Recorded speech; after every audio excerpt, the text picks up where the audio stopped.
اب سمجھ گئے ہم، اگرچہ لکھائی سمجھ نہیں آ رہی. بھائی کہنا چاہتے ہیں کہ جس عورت کو حیض آئے ہوں مدینہ میں 40 نمازیں کیسے پوری کرے گی؟ ہاں جی، کوئی صورت ہے اس کی؟ کوئی طریقہ ہے اس کا؟ بھائی کسی بھائی کے ذہن میں کوئی طریقہ بتا دیں. یہ کہتے ہیں 40 ضروری نہیں ہے. لو جی، عورت کے لیے. لو جی، وہ کہتے ہیں عورت کے ڈر گئے جلدی سے.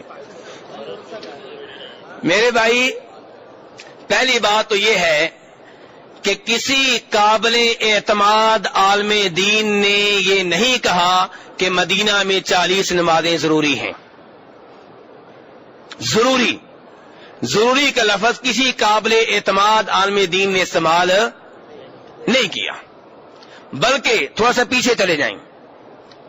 اگر ایک آدمی صرف مدینہ کی زیارت کے لیے آتا ہے، مسجد نبوی کی زیارت کے لیے آتا ہے، مسجد نبوی کی خاطر پاکستان سے آتا ہے، یہاں نمازیں چند ایک نمازیں پڑھ کے واپس چلا جاتا ہے، مکہ نہیں جاتا، کوئی گناہ نہیں ہے. ایک آدمی مکہ آتا ہے عمرہ کر کے، عمرہ کہاں ہوتا ہے؟ عمرہ کر کے وہاں سے واپس چلا جاتا ہے، مدینہ نہیں آتا، کوئی گناہ نہیں ہے. حج کرتا ہے مکہ میں آ کے، وہاں سے واپس چلا جاتا ہے، مدینہ نہیں آتا، کوئی گناہ نہیں ہے. اور جو مکہ بھی آتا ہے مدینہ بھی آتا ہے، بہت اچھی بات ہے. نور علی نور ہے، سونے پہ سہاگا ہے، بہت اچھی بات ہے. اب آتے ہیں اس طرف کہ کیا مدینہ میں 40 نمازیں ضروری ہیں.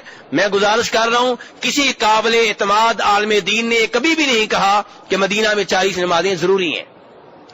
جو کہتے ہیں وہ کہتے ہیں کہ اگر 40 نمازیں پڑھیں گے تو آپ کو ایک خاص بشارت ملے گی، فضیلت ملے گی. کیا فضیلت ہے جی؟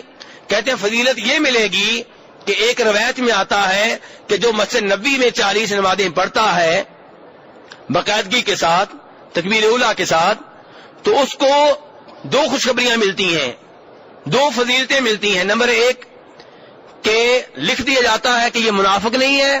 نمبر 2 یہ جہنم کی آگ میں داخل نہیں ہوگا، جہنم سے بری ہو چکا. لیکن یہ روایت ضعیف ہے.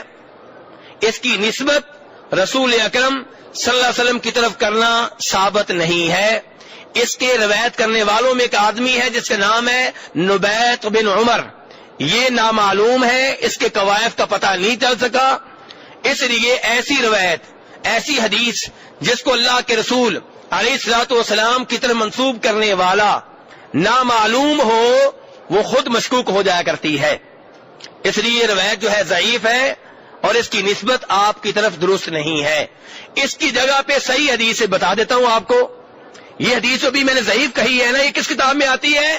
امام احمد ابن حنبل کی کتاب مسند میں. کس امام کی کتاب میں؟ سعودیہ میں زیادہ تر نام استعمال ہوتا ہے امام احمد ابن حنبل کا. ان کی حدیث کی کتاب ہے المسند. اس میں 30,000 سے زیادہ حدیثیں ہیں، اکثر صحیح ہیں، کہیں کہیں پہ ضعیف بھی آ گئی ہیں. تو یہ ان ضعیف روایتوں میں سے ایک ضعیف ہے. اور امام احمد بن حنبل رحمہ اللہ بڑے امام ہیں، لیکن ان کی کتاب میں بھی چند روایتیں ضعیف ہیں. تو یہ ضعیف روایتوں میں سے ایک ہے. اور اس کی جگہ پہ صحیح روایت وہ ہے جسے امام ترمذی رحمہ اللہ نے روایت کیا ہے. کون سے امام نے؟ اور ان کی حدیث میں جو کتاب، ان کی کتاب میں جو حدیث آئی ہے اسے روایت کرنے والے صحابی کا نام ہے جناب انس بن مالک رضی اللہ عنہ، کہ من صلی للہ 40 یوما، کہ جس نے اللہ کے لیے 40 دن نمازیں پڑھی، یدرک التکبیرۃ الاولیٰ، تکبیر اولیٰ کے ساتھ. کتنی نمازیں؟ 40 نمازیں نہیں، 40 دن کی نمازیں. کتنی ہو گئیں؟ 200. جس نے 200 نمازیں باقاعدگی کے ساتھ تکبیر اولیٰ کے ساتھ پڑھی، اور کس مسجد میں؟